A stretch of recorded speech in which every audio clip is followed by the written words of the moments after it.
today I'm going to show you how to create this kind of brutal degloving injury to the finger. Basically, a degloving happens, in this case on the finger, when most of the skin is torn away from the rest of the musculoskeletal unit. The most common causes of this happening are in road traffic accidents, usually if someone's hand gets caught underneath a tire. The other thing is in machines. And the other common cause of degloving injury involving a single finger is when someone is wearing a ring and the ring gets caught in something, so it just basically pulls all of the skin off the finger.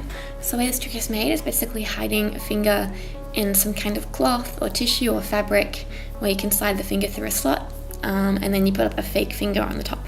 So for mine, I'm using some medical grade stuff so it looks more authentic. So I've got a little sheet of adhesive medical paper, but it didn't look good enough by itself, so I wrapped a bandage over the top of it, cut a hole through it and slid my ring finger through it. So a tip is that when you've got your finger like half glued on, it's hard to open up everything with one hand. So basically I would suggest opening up your bottle of wax and getting the wax out first, and opening up your bloods and your glues and all of that so that you don't have to try and do it with one hand. And to adhere, I'm going to use Telesis 5. You can also use Spirit Gum or Prozaid. I'm having a recent love affair with Telesis. You basically want to apply the glue where you're going to stick your nub and a little bit further along, so basically everywhere that the nose and scar wax is going to be blended out onto, you want to have adhesive over it. I'm going to create, first of all, just a rough shape of a little kind of nub left. I always want to call this part a muscle, but there are technically no muscles in the finger, so it's just I guess flesh. So I'm going to smooth that out a little bit on the bottom just to stick it, and then I'm going to create a second part of wax, which is going to be the finger, so kind of the retaining wall around it, so then it's like a ledge where it moves into the flesh.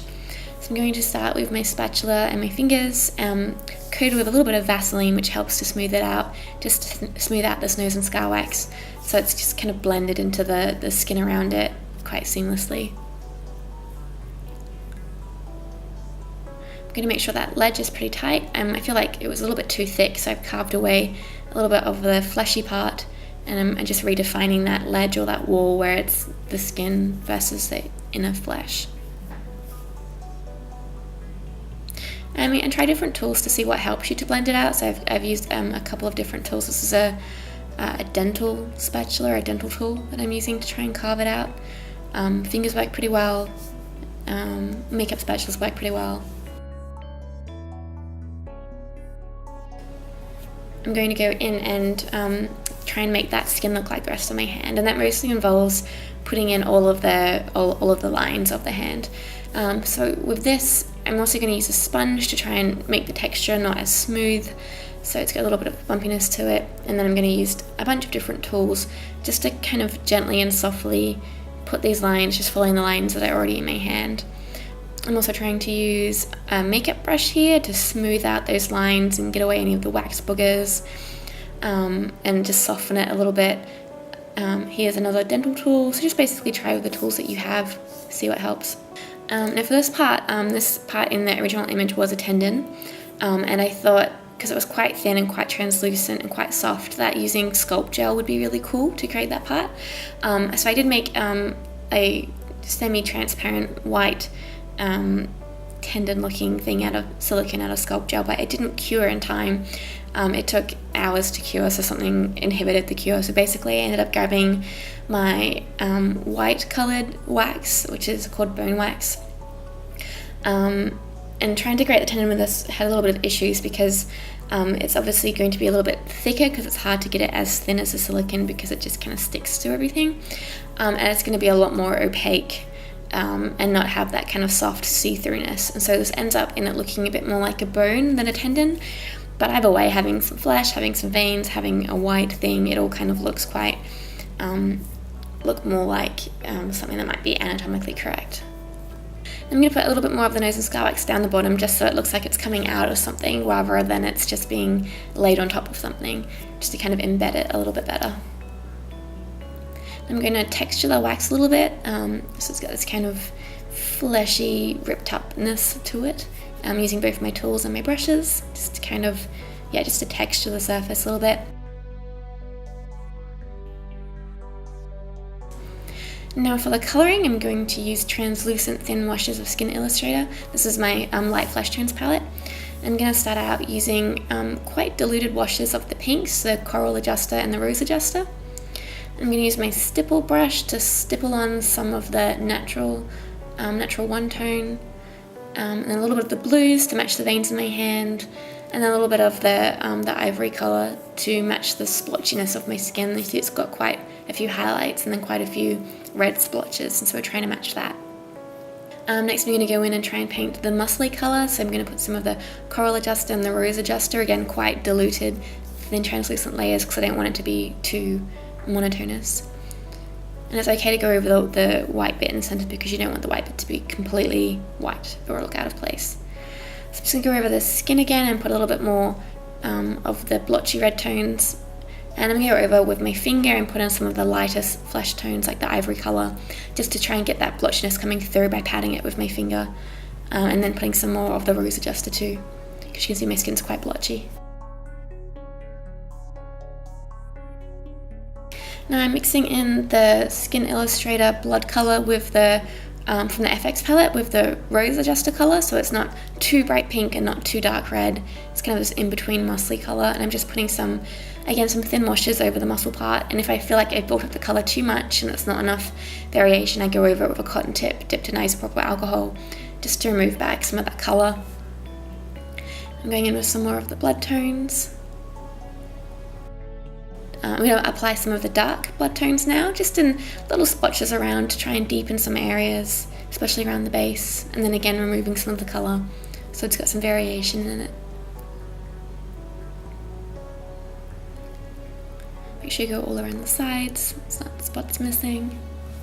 And I'm going to go in with some wool, some red wool, to create this kind of vein texture over it all. So first of all, I want to separate the wool. My wool was a little bit too bright red, so I've dipped it in some blood, in some darker coloured blood, and this will make it look more like a veiny colour, and also will help it to stick temporarily to the wax because of its wetness. So I'm just going to cut off little tiny strips of varying thickness and place a couple over. I'm not going too crazy because you don't want to cover up all of your work, but just a couple for, you know, a textural variation because it looks kind of cool. So I'm going to put some Posate adhesive over it, just to firmly attach it down onto the wax so it doesn't kind of fly away when you're putting other stuff on top. And while that was drying, I went over just the wrinkles in the hand again. I tried to smooth out the edges a little bit more. Decided that I just really wanted to redo it all, so I've kind of gone over my fingers and just really smoothed it out quite a bit more on my spatula, which removes a little bit of the colouring, and then gone back over it again with my dental tools, my sponge, and then it needs a little bit more of the flesh tones and a little bit more of the pinks just to get it to match a little bit better again because I've removed that colour. And again, I'm finding that dotting it on with my finger gives it more of that blotchy feel, more of the ivory kind of highlights over it. Just using the stipple brush on my fingers to try and get that splotchy colour to get it to match. And I'm going to use some KY jelly just to put over the stumpy bit so it gets this really gross kind of goopy shiny feel that ordinarily the blood would give, but so that we don't completely cover it in blood and hide all our work. I'm just going to place a little bit of blood, and this is the aged blood, mostly at the base of the finger, and just a couple of dots around the top and the sides, and then some dribbles down the side and into just the creases of the finger. Again, this is just copying the reference image. So I feel like it's worth noting right now, the reference image was taken by a medical professional in a hospital, so this is going to be like an hour or two after the accident happened. The blood is no longer coming out, the bleeding is controlled. A lot of the blood would have been washed away by a nurse or a doctor, leaving just these little kind of minute traces of blood around, but otherwise a pretty clear view of what's happened as an injury. And I feel like this is more interesting to look at than the initial red bloody mess that's a bit indistinguishable. And so you see that I wipe it away a couple of times and then put a little bit more down just to get this kind of build up of this trace of blood. And that's the finished makeup. And so I'll do a second tutorial on how I created the degloved finger, because this is already pretty long. I'll link it in the description box and at the end of the video. And obviously you don't have to include the finger, but I feel like the two together, you know, tell the story, I guess. It's a kind of a complete thing. So this is a detail shot of the goopy, muscly mess. So you can kind of see how the wool and the white coloured wax interact with the colouring and the lube and the blood. That's a weird sentence. And this is it without the finger, so obviously you can also do this. And one of the benefits of doing it this way is that you're not restricted to a table as you were with the severed fingers. So if you want to go to a Halloween party or a Comic-Con or some kind of costume where you need to not be limited by a table, you have to be able to move around, then this is a more suitable injury for that purpose. I also think it's worth noting that because it is nose and scar wax, you will probably have to carry it around like it is a real injured finger and be really gentle, or else you can kind of damage all of the work you put into it. If you want to be using that hand more and you're worried about damaging the wax, you can use a more durable substance such as silicone. If you have a little bit more money to spend on it, you can do a build-up technique with Sculpt Gel or 3rd degree. Then those are going to be a bit more durable and longer lasting, and once the silicone's cured, it keeps its shape. Yeah, hopefully you enjoyed this video and you learned stuff, and I will link the second video now. Alright, thanks for watching, bye guys.